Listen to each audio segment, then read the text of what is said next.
Hello friends, welcome back to OET café. എൻ്റെ പേര് ജെൻസീറ. നിങ്ങൾക്കെല്ലാവർക്കും OET കഫേയിലേക്ക് സ്വാഗതം. അപ്പോൾ നമ്മൾ ഇന്നലെ ജസ്റ്റ് ഒരു ജനറൽ ആയിട്ടുള്ള ഈച്ച് മൊഡ്യൂളിനെ കുറിച്ചിട്ടുള്ള ഒരു ബ്രീഫ് ഐഡിയ ഇന്നലെ നമ്മൾ OET കഫേയിൽ ഡിസ്കസ് ചെയ്തു. അപ്പം നമുക്ക് ഇന്ന് ഏറ്റവും ആദ്യമായിട്ട് നമ്മൾ OET എഴുതാൻ ഡിസൈഡ് ചെയ്തു കഴിഞ്ഞാൽ ആദ്യം ചെയ്യേണ്ട ഒരു കാര്യമാണ് നമ്മളൊരു ടൈം ടേബിൾ ഉണ്ടാക്കുക. ഓക്കെ, അപ്പോൾ ടൈം ടേബിൾ ഉണ്ടാക്കുക എന്ന് പറയുമ്പം ഒരുപാട് ഫ്രണ്ട്സ് അതിൻ്റെ അടുത്തൊക്കെ ഞാനിത് സജസ്റ്റ് ചെയ്യുമ്പോൾ അവർ പറയുന്നത് ടൈം ടേബിൾ വർക്ക് ആകുന്നില്ല, അതുപോലെ ചിലപ്പോൾ 1-2 ദിവസം നമുക്ക് ആ ടൈം ടേബിളിൻ്റെ സെയിം ഫോളോ ചെയ്യാൻ പറ്റിയെന്ന് വരില്ല. പക്ഷേ അപ്പം പിന്നെ അവരത് കംപ്ലീറ്റ് ആയിട്ടും ഒഴിവാക്കും. അപ്പം ഞാൻ എങ്ങനെയാണ് ടൈം ടേബിൾ എഴുതിയത്, എൻ്റെ OET എക്സാമിന് വേണ്ടിയിട്ട് എങ്ങനെ ഒരു ടൈം ടേബിൾ ഉണ്ടാക്കിയെന്നും അതിലെങ്ങനെ നമ്മൾ ടൈം ടേബിൾ എങ്ങനെ ഫോളോ ചെയ്യാൻ പറ്റിയെന്നും ഒക്കെയാണ് നമ്മൾ ഇന്നത്തെ വീഡിയോയിൽ ഡിസ്കസ് ചെയ്യുന്നത്. സോ എല്ലാവർക്കും OET കഫേയിലെ ഇന്നത്തെ വീഡിയോയിലേക്ക് സ്വാഗതം.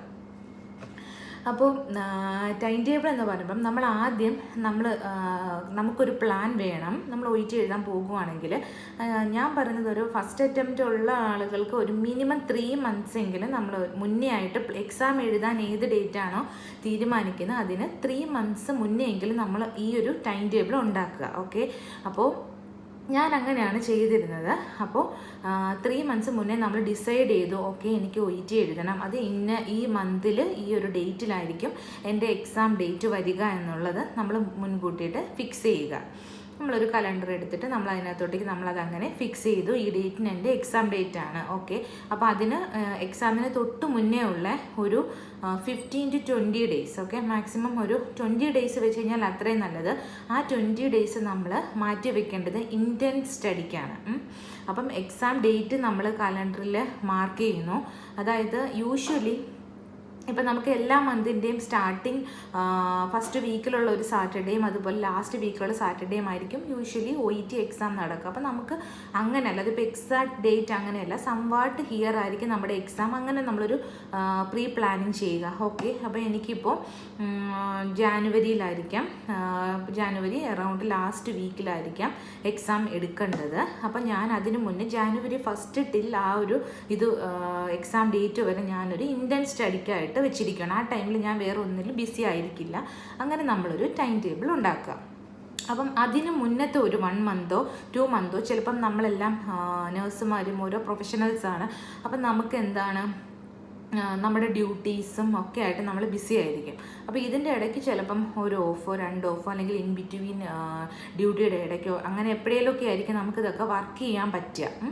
അപ്പോൾ നമ്മൾ എന്ത് ചെയ്യുക, അതിന് മുന്നത്തെ 2 മാസത്തെ ടൈം ടേബിൾ നമ്മൾ എങ്ങനെ ഉണ്ടാക്കേണ്ടതെന്ന് വെച്ച് കഴിഞ്ഞാൽ നമ്മുടെ എല്ലാം ഡ്യൂട്ടി റോട്ട നമുക്കറിയില്ല എങ്ങനെ ആയിരിക്കും എന്ന്. അപ്പോൾ അതുകൊണ്ട് നമ്മൾ ഡേറ്റ് വെച്ചിട്ടല്ല ടൈം ടേബിൾ എഴുതുന്നത്. അതായത് വീക്കിലി 1 ഓഫോ 2 ഓഫോ ആയിരിക്കും മിക്കവാറും എല്ലാവർക്കും കിട്ടുക.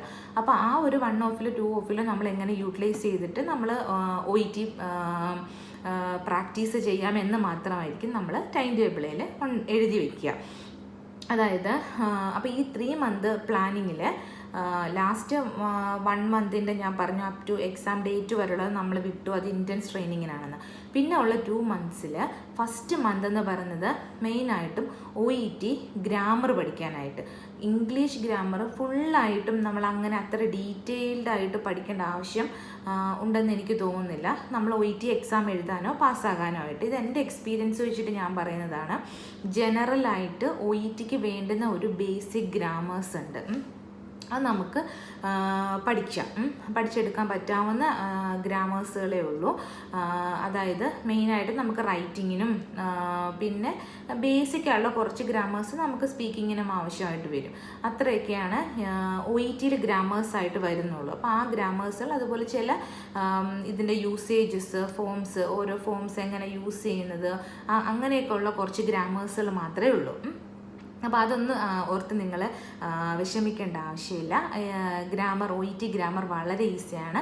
അത് നമുക്ക് ഈസി ആയിട്ട് പഠിച്ചെടുക്കാവുന്നതേ ഉള്ളൂ. അത് ഞാൻ ലേറ്റ് അടുത്ത എൻ്റെ വീഡിയോസുകളിൽ മെയിനായിട്ടും OET ഗ്രാമേഴ്സിനെ കുറിച്ചിട്ടുള്ള ഡീറ്റെയിൽഡ് ആയിട്ടുള്ള വീഡിയോസുകളായിരിക്കും ഞാൻ ചെയ്യുന്നുണ്ടാവുക. അത് ഓരോ പാർട്സായിട്ട് ഞാൻ ചെയ്യുന്നതായിരിക്കും. മെയിനായിട്ടും എസെൻഷ്യൽ ഗ്രാമേഴ്സ് OETക്ക് വേണ്ടതിനെ കുറിച്ചിട്ട് നമുക്ക് അത് ഡിസ്കസ് ചെയ്യാവുന്നതേ ഉള്ളൂ.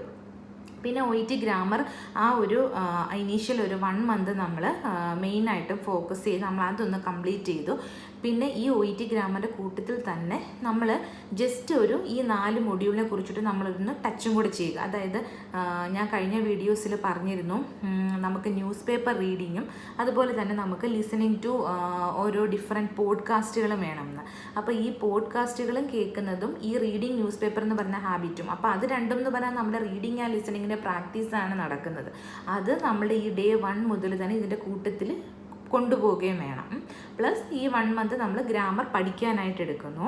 മറ്റേ നമ്മുടെ ഒരു ഹാബിറ്റാണ്. ഈ ഒരു 3 മന്ത് നമുക്കത് ഡെയിലി നമ്മുടെ ഒരു ഹാബിറ്റായിട്ട് അത് പോകുന്നുണ്ട്. എന്താണ്? റീഡിങ് ന്യൂസ് പേപ്പറിൽ ഒരു 1 ന്യൂസും അതുപോലെ ലിസണിങ് ടു ഏതെങ്കിലും ഒരു പോഡ്കാസ്റ്റും നമ്മൾ ഡെയിലി ഏതെങ്കിലും ഒരു ടൈമിൽ നമ്മളത് ചെയ്തിരിക്കുക. പിന്നെ നമ്മളപ്പോൾ ആ ഒരു 1 മന്ത് കഴിഞ്ഞിട്ട് പിന്നെ അടുത്ത 2nd മന്തിൽ നമ്മൾ കൂടുതലായിട്ടും ഇൻഡെപ്ത് സ്റ്റഡിയാണ് നമ്മൾ ചെയ്യേണ്ടത്. അതായത് ഓരോ മൊഡ്യൂൾസിനെ കുറിച്ചിട്ടുമുള്ള ഇൻഡെപ്ത് സ്റ്റഡി. അതായത് റീഡിംഗ് എന്ന് പറയുമ്പോൾ നമ്മൾ റീഡിങ്ങിനായിട്ടുള്ള മാക്സിമം നമ്മളുടെ റീഡിങ്ങിൻ്റെ ഇതുണ്ട്, മെറ്റീരിയൽസുകളുണ്ട്. അത് നമുക്ക് ഇഷ്ടം പോലെ സൈറ്റുകളിൽ നിന്നും എല്ലാം നമുക്കത് കിട്ടുന്നതാണ്. അപ്പം ഈ മെറ്റീരിയൽസുകളെല്ലാം മാക്സിമം കളക്ട് ചെയ്യുക. അതുപോലെ മുന്നേ OET എഴുതിയിട്ടുള്ളവരുടെ നിന്നുള്ള പ്രിൻറ്റഡ് മെറ്റീരിയൽസ് കളക്ട് ചെയ്യുക. അപ്പം നമുക്ക് അങ്ങനെ ഒരുപാട് പിന്നെ ക്യാഷ് സ്പെൻഡ് ചെയ്യേണ്ട ആവശ്യമില്ല. ഓൾറെഡി അവർ പ്രിൻ്റ് ഔട്ട് എടുത്തതും അവരുടെ ഓൾറെഡി ബുക്സ് ആക്കി ഒരുപാട് പേര് സ്പൈറൽ ചെയ്തൊക്കെ വെച്ചിട്ടുണ്ടാകും റീഡിങ് മെറ്റീരിയൽസുകളൊക്കെ. അപ്പോൾ അതൊക്കെ നമുക്ക് അവരുടെ നിന്ന് കളക്ട് ചെയ്യാൻ പറ്റും. അതിനൊക്കെയുള്ള ഇതാണ്. അപ്പം അങ്ങനെ നമ്മൾ മെറ്റീരിയൽസുകൾ വെക്കുക, റീഡിങ്ങിൻ്റെതും ലിസണിങ്ങിൻ്റെയും. പിന്നെ സ്പീക്കിങ്ങിൻ്റെ ഒരുപാട് റോൾ പ്ലേ കാർഡുകളൊക്കെ നമുക്ക് വാട്സപ്പ് ത്രൂ അങ്ങനെയൊക്കെ നമുക്ക് ഒരുപാട് കിട്ടുന്നതാണ്. അപ്പോൾ അങ്ങനെ മാക്സിമം നമ്മൾ റോൾ പ്ലേ കാർഡുകളും കളക്ട് ചെയ്തിട്ട് വെക്കുക. എന്നിട്ട് നമ്മൾ ഈ 4 മൊഡ്യൂളും ഡെയിലി പ്രാക്ടീസ് ചെയ്യുക. അതാണ് 2nd മന്തിൽ വരിക. അപ്പം നമുക്ക് ബേസിക് ഗ്രാമർ ഓൾറെഡി 1st മന്തിലായി. പിന്നെ നമ്മൾ 2nd മന്ത് മുതൽ തുടങ്ങുമ്പം നമ്മൾ ഡെയിലി നമ്മൾ റീഡിങ് ഒരു എക്സാം ബുക്ക്ലെറ്റ്, അതായത് അതിനകത്തിൽ പാർട്ട് എയും ഉണ്ട്, പാർട്ട് ബിയും ഉണ്ട്, പാർട്ട് സിയും ഉണ്ട്. ഇത് 3 നമ്മൾ ചെയ്യുക. നമ്മൾ ആദ്യത്തെ തവണ നമ്മൾ ചെയ്യുമ്പം നമുക്ക് ഒട്ടും സ്കോർ കിട്ടത്തില്ല. ഇപ്പം ബേസിക്കായിട്ട് നമുക്കറിയാം ഒരു 30 സ്കോർ ആണെങ്കിലാണ് B ഗ്രേഡ് കിട്ടുക, അങ്ങനെയൊക്കെ നമ്മൾ പറഞ്ഞ് കേട്ടിട്ടുണ്ടാകും. പക്ഷേ ഇത് ഡിപ്പെൻഡ്സ് ഓൺ എക്സാം ഡിഫിക്കൽട്ടീസും ഒക്കെ ആയിട്ട് ഇതാണ്. ചിലപ്പോൾ ടഫ് എക്സാമിന് 28 മതിയായിരിക്കും, അതൊക്കെ ആയിരിക്കും. പക്ഷേ എന്ന് കരുതിയാലും നമുക്ക് ആദ്യത്തെ തവണ തന്നെ അങ്ങനെ നമുക്ക് B ഗ്രേഡിനുള്ള മാർക്ക് കിട്ടുമെന്ന് ഉണ്ടാവില്ല. പക്ഷെ എന്ന് കരുതി നമ്മളത് ഒരിക്കലും വിഷമിക്കേണ്ട ആവശ്യമില്ല. അപ്പം നമ്മൾക്ക് ചിലപ്പോൾ ഭയങ്കര ലോ ആയിരിക്കും, ഒരു 20, 22 ഒക്കെ ആയിരിക്കും. പക്ഷെ കുഴപ്പമില്ല, 20 എബോവ് കിട്ടിയല്ലോ അങ്ങനെ ഓർത്ത് ഇതാക്കിയാൽ മതി. അപ്പം അങ്ങനെ നമ്മൾ റീഡിങ് ചെയ്ത് കഴിഞ്ഞിട്ട് നമ്മൾ ലിസണിങ് നമ്മളുടെ ആ ഒരു മെറ്റീരിയൽ നമ്മൾ പ്രിൻ്റ് ഔട്ട് എടുക്കുക. ഞാൻ എപ്പോഴും സജസ്റ്റ് ചെയ്യുന്നത് ലിസണിങ് പ്രിൻ്റ് ഔട്ട് എടുത്ത് തന്നെ പ്രാക്ടീസ് ചെയ്യുക. കാരണം നമുക്ക് എക്സാമിന് അങ്ങനെ തന്നെയാണ് വരുന്നത്. അതായത് നമ്മൾ ജസ്റ്റ് കേട്ടിട്ട് നമ്മൾ അതിൻ്റെ ആൻസർ എഴുതി സ്ക്രീനിൽ നോക്കി എഴുതുന്നതിനെക്കാട്ടിയും എപ്പോഴും നല്ല നമ്മൾ എക്സാം എഴുതുന്നത് എങ്ങനെയാണ്, ബുക്ക്ലെറ്റ് തന്ന് അതിനകത്തേൽ നമ്മൾ ക്വസ്റ്റ്യൻസ് നോക്കുന്നു. അത് കഴിഞ്ഞ് 2 മിനിറ്റ്സ് ടൈം കൊണ്ട് നമുക്ക് ക്വസ്റ്റ്യൻസുകൾ നോക്കാനുള്ള ടൈമുണ്ട്. അത് കഴിഞ്ഞിട്ടാണ് നമ്മൾ ഓഡിയോ കേൾക്കുന്നത്. അപ്പോൾ ആ ഒരു ടൈം കൊണ്ട് നമുക്ക് ക്വസ്റ്റ്യൻസ് എന്തൊക്കെയായിരിക്കാം, നമ്മൾ ശ്രദ്ധിക്കേണ്ട ഫോക്കസ് നമ്മൾ ചെയ്യേണ്ട കാര്യങ്ങൾ എന്തൊക്കെയാണ് നമ്മുടെ മൈൻഡിൽ ഓൾറെഡി ഉണ്ട്. അപ്പോൾ അതുകൊണ്ട് നമ്മൾ ബുക്ക്ലെറ്റ് വെച്ച് അങ്ങനെ തന്നെ പ്രാക്ടീസ് ചെയ്യുന്നതായിരിക്കും ഏറ്റവും ബെസ്റ്റ്. അതുപോലെ തന്നെ നമുക്ക് ലിസണിങ്ങിൻ്റെ പാർട്ട് സിയിൽ നമ്മൾ ക്വസ്റ്റ്യൻസുകൾ നമുക്ക് ബൈഹാർട്ടാക്കി വെക്കേണ്ടതുണ്ട്. അപ്പോൾ അതുകൊണ്ട് അതിൻ്റെ എല്ലാം പ്രാക്ടീസിനായിട്ട് listening booklet question paper print out എടുത്ത് വെച്ചിട്ട് തന്നെ ഓഡിയോ ചെയ്ത് കറക്റ്റ് ടൈമോട് കൂടിയിട്ട് അങ്ങനെ തന്നെ നമ്മൾ പ്രാക്ടീസ് ചെയ്യുക. അപ്പോൾ നമ്മൾ റീഡിങ്ങും ലിസണിങ്ങും പ്രാക്ടീസ് ചെയ്തു. പിന്നെ ഉള്ളത് സ്പീക്കിംഗ് ആണ്. സ്പീക്കിംഗ് എന്ന് പറയുമ്പോൾ നമുക്ക് ആരെങ്കിലും നമ്മുടെ ഫ്രണ്ട്സോ അല്ലെങ്കിൽ നമ്മൾ ഹസ്ബൻഡോ ആയിട്ടോ അല്ലെങ്കിൽ വൈഫോ ആയിട്ടോ അങ്ങനെ നമ്മുടെ വീട്ടിലുള്ള ആരെങ്കിലും ആയിക്കോട്ടെ, നമ്മുടെ പ്രൊഫഷനായിട്ടോ ഈ OET എന്താണെന്ന് അറിയാത്ത ഒരാളോ ഒക്കെ ആയിരിക്കും, നോ ഇഷ്യൂ. പക്ഷെ നമ്മൾ അവരെ ഒന്ന് വിളിച്ചിരുത്തുക. അപ്പോൾ ഒരാളുടെ അടുത്ത് നമ്മൾ സംസാരിച്ച് തന്നെ നമ്മൾ സ്പീക്കിംഗ് പ്രാക്ടീസ് ചെയ്യുകയാണെങ്കിൽ നമ്മുടെ കോൺഫിഡൻസ് ലെവലും കൂടും. മറ്റൊരാളുടെ അടുത്ത് നോക്കിയിട്ട് നമ്മൾ എങ്ങനെയാണ്, അതുപോലെ അവർക്ക് നമ്മളെ കറക്റ്റ് ചെയ്യാനും ഉള്ള ചാൻസും ആ ഒരു ടൈമിൽ വളരെ കൂടുതലായിരിക്കും. അതുകൊണ്ട് നമ്മുടെ വീട്ടിലുള്ള ആരെങ്കിലും ഒരാളായിക്കോട്ടെ, അവരെ വിളിച്ചിട്ട് ജസ്റ്റ് സംസാരിച്ചിട്ട് നമ്മൾ സ്പീക്കിങ്ങും ഈ ഒരു ടൈമിൽ പ്രാക്ടീസ് ചെയ്യുക. പിന്നെ റൈറ്റിങ്, ഈ ടൈമിൽ നമുക്ക് ഈ സെക്കൻഡ് മന്ത് മുതൽ നമ്മൾ എന്ത് ചെയ്യണം, നമുക്കിപ്പോൾ ഒയിറ്റിയുടെ ഒരു ഗ്രാമർ ബേസിസ് ഉണ്ട്.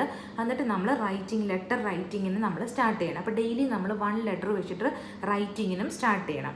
അപ്പം ഈ 1 മന്ത്, ഫസ്റ്റ് മന്ത് നമ്മൾ ഗ്രാമർ നന്നായി പഠിക്കാനായിട്ട് എടുത്തു. സെക്കൻഡ് മന്തിൽ നമ്മൾ ഈച്ച് മോഡ്യൂൾസും പ്രാക്ടീസ് ചെയ്യാൻ തുടങ്ങി. ഡെയിലി നമ്മൾ റീഡിങ്ങും ചെയ്യും, ലിസണിങ്ങും ചെയ്യും, അതുപോലെ സ്പീക്കിംഗ് ആൻഡ് റൈറ്റിങ്ങും ചെയ്യുന്നുണ്ട് ഈ സെക്കൻഡ് മന്തിൽ. പിന്നെ നമുക്കുള്ളത് തേർഡ് മന്ത് എന്ന് പറയുന്നത് നമ്മുടെ ഇൻറ്റൻസ് ട്രെയിനിങ് ആണ്. അതായത് എക്സാമിന് മുന്നെയാണ്. ആ ടൈമിൽ നമ്മൾ മാക്സിമം ഡ്യൂട്ടിയിൽ നിന്ന് നമ്മൾ ലീവ് എടുക്കുക, അങ്ങനെ മാക്സിമം ചെയ്യുക പറ്റുന്നവർ. അങ്ങനെയാണ് എൻ്റെ ഒരു ഒപ്പീനിയൻ എന്ന് പറയുന്നത്. നിങ്ങൾ മാക്സിമം ലീവ് എടുത്ത് ഇതിനായിട്ട് തന്നെ സ്പെൻഡ് ചെയ്യുക. അപ്പം നമ്മൾ ആ ഒരു റൊട്ടീനിൽ വരും. എന്നിട്ട് മാക്സിമം ഒരു 3-4 ലെറ്റേഴ്സ് പെർ ഡേ, അതുപോലെ എക്സാം മോഡലിൽ എങ്ങനെയാണോ അതുപോലെ തന്നെ നമ്മൾ ലിസണിങ്, റീഡിങ്, റൈറ്റിംഗ്, പിന്നെ സ്പീക്കിംഗ്, അങ്ങനത്തെ പ്രാക്ടീസ് ആ ഒരു എക്സാം ടൈമിൻ്റെ സെയിം ടൈമിൽ തന്നെ നമ്മൾ വീട്ടിലും ഇരുന്ന് ചെയ്യുക.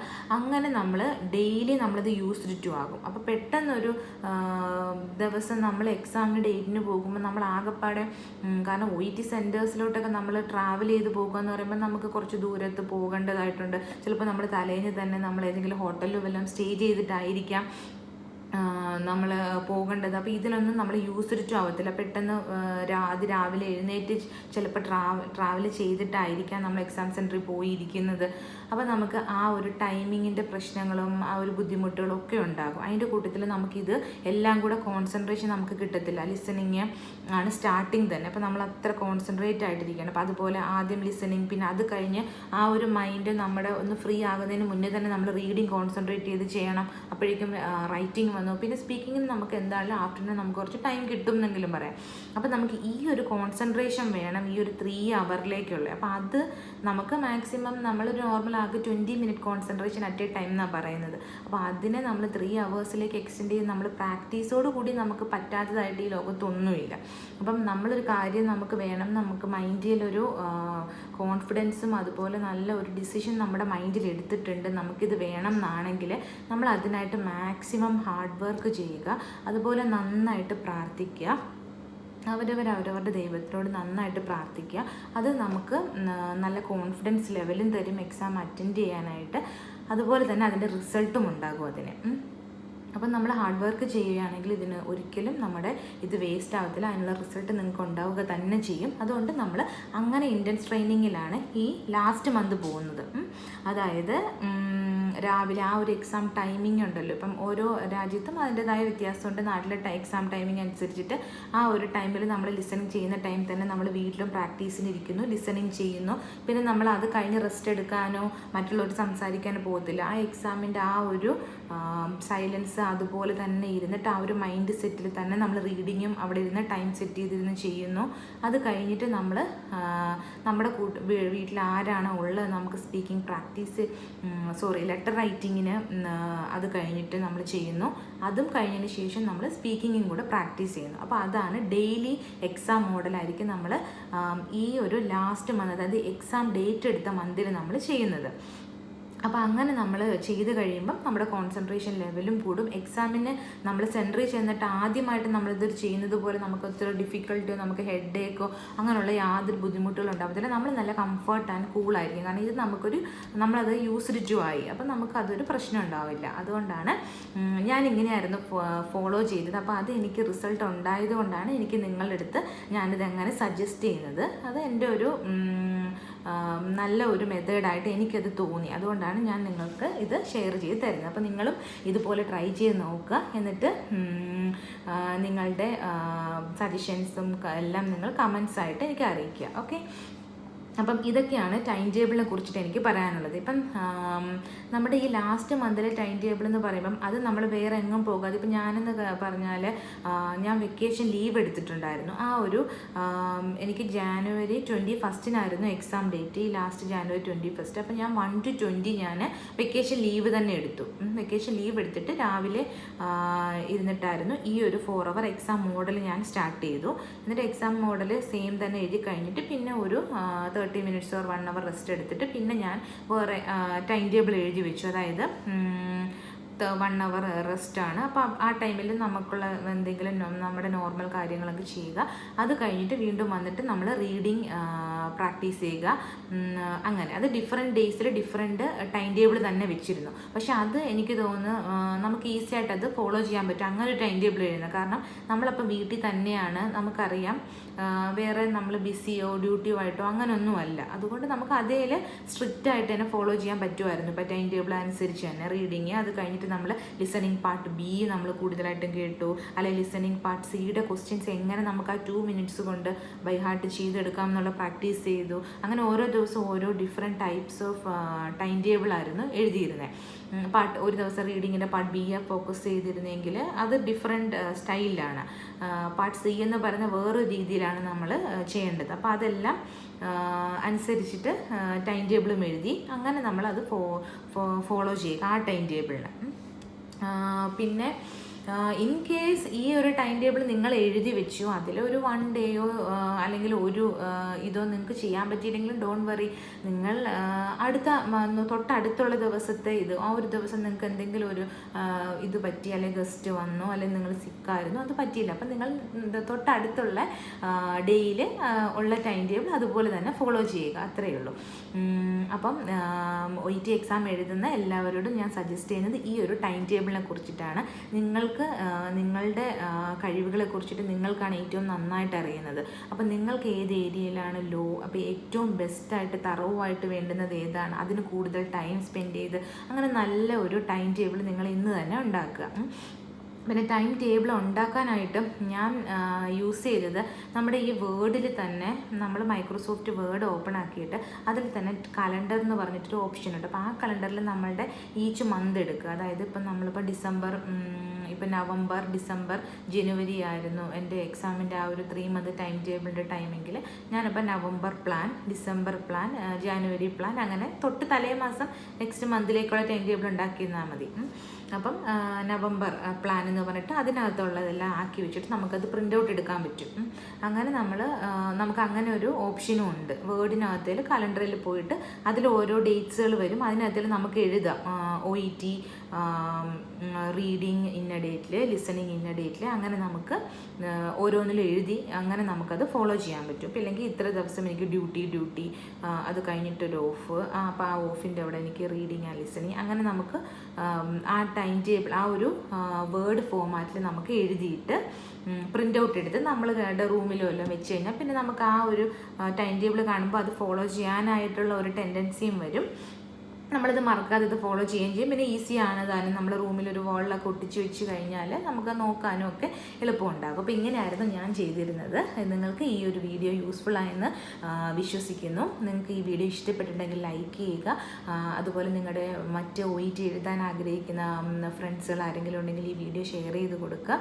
അതുപോലെ നിങ്ങൾക്ക് എന്തെങ്കിലും കമൻസോ സജഷൻസോ ഒക്കെ ഉണ്ടെങ്കിൽ നിങ്ങൾ കമൻ്റായിട്ട് അറിയിക്കുക. പിന്നെ എൻ്റെ വീഡിയോ ഇതുവരെയും സബ്സ്ക്രൈബ് ചെയ്തിട്ടില്ലാത്തവർ വീഡിയോ സബ്സ്ക്രൈബ് ചെയ്യുക. ഓക്കെ, സോ ഇതായിരുന്നു ഇന്നത്തെ വീഡിയോ. ഇതെല്ലാവർക്കും ഇഷ്ടപ്പെട്ടെന്ന് കരുതുന്നു. നന്ദി, നമസ്കാരം.